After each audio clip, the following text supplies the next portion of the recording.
Thalassaemia একটি রোগ, অনেক পরিবারের জন্য দীর্ঘশ্বাস।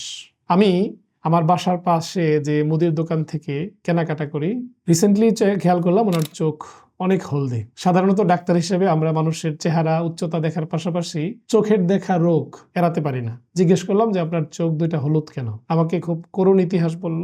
ওনার ভাই বোনদের অধিকাংশ থ্যালাসেমিয়ার রোগী। রক্ত ভাঙে, কিছুদিন পর পর রক্ত দিতে হয়, যার কারণে এই জন্ডিস থাকে বেশিরভাগ ক্ষেত্রে। এই থ্যালাসেমিয়া আজকের ভিডিওতে অঙ্কের মাধ্যমে, ঐকিক নিয়মে আমরা বাংলাদেশ থেকে পরিষ্কার করব।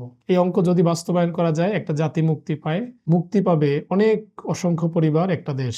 থ্যালাসেমিয়া এমন রোগ যেটি পরিবার থেকে পরিবারে ছড়ায়, বংশ থেকে বংশ ছড়ায়। আমরা জানি বংশীয়ভাবে উত্তরাধিকারী হিসেবে আমরা মা বাবার জমি জমা পাই, সহায় সম্পত্তি পাই, কিন্তু উত্তরাধিকার হিসেবে যে রোগগুলা পাওয়া যায় এর মধ্যে থ্যালাসেমিয়া অন্যতম। আপনার ফ্যামিলিতে, গোষ্ঠীতে কারো থ্যালাসেমিয়া নাই, আপনার থ্যালাসেমিয়ার সম্ভাবনা একদম জিরো। থ্যালাসেমিয়া ঝালমুড়ির সাথে ছড়ায় না, থ্যালাসেমিয়া যৌন সংসর্গের সাথে ছড়ায় না, থ্যালাসেমিয়া ইনজেকশনের মাধ্যমে ছড়ায় না। থ্যালাসেমিয়া ছড়ায় বংশ থেকে বংশ। থ্যালাসেমিয়ার সোজা বাংলায় দুইটা প্যাটার্ন। একটা হচ্ছে থ্যালাসেমিয়ার ক্যারিয়ার বা বাহক, আর একটা হচ্ছে থ্যালাসেমিয়া মেজর বা রোগী। যদি মা এবং বাবা দুইজনেই থ্যালাসেমিয়ার রোগী হয়, ওই বংশে বেশিরভাগ বাচ্চারাই থ্যালাসেমিয়ার রোগী হবে, হোক ছেলে বা মেয়ে।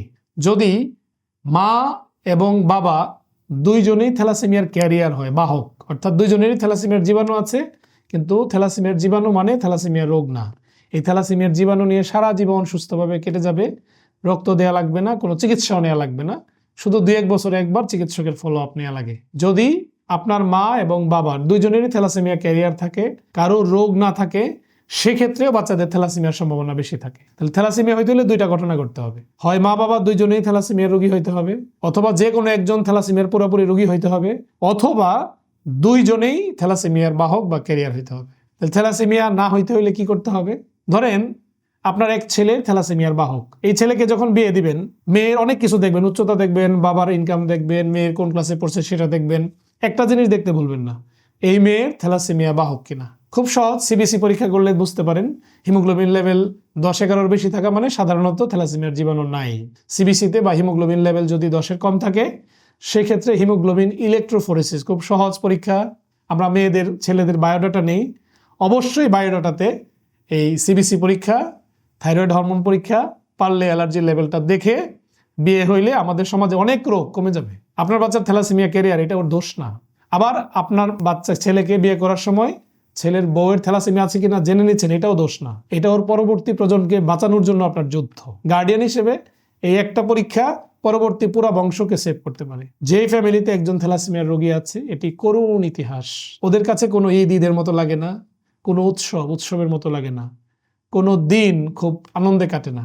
চিকিৎসা ব্যয়, শারীরিক কষ্ট, এটি ভাষায় বর্ণনা করার মতো না। আমি আপনাদেরকে অনুরোধ করব, আপনি থ্যালাসেমিয়া আছে এমন যে কোনো একজনের জীবনী আপনি শুনবেন, অথবা ডকুমেন্টারি দেখবেন, অথবা সরাসরি কথা বলবেন। আপনার থ্যালাসেমিয়া সম্পর্কে সর্বোচ্চ সচেতনতা তৈরি হবে। বাংলাদেশ থেকে থ্যালাসেমিয়া মুক্ত করতে শুধুমাত্র, কেবলমাত্র সিবিসি পরীক্ষা করে ছেলে মেয়ের বিয়ে হওয়া যথেষ্ট। আগামীর বাংলাদেশ থ্যালাসেমিয়া মুক্ত হবে।